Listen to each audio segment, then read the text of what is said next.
جمال عبد الحميد من كام يوم طالع بيقول الاهلي ملوش حق انه يشارك في بطولة افريقيا، ده كان التالت. يا عم هما ما خدوش الاهلي بناء على ترتيبه في الدوري، لا، واخدين الاهلي عشان كان طرف النهائي بتاع بطولة افريقيا.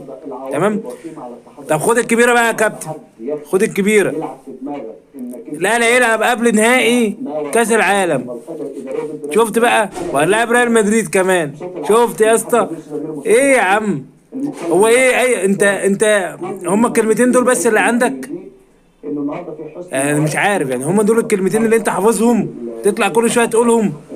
يا عم ما خدوش الاهلي عشان هو بيلعب كان تالت الدوري، لا، عشان كان هو احد طرفي النهائي، البطوله اللي انت عمرك ما شفتها.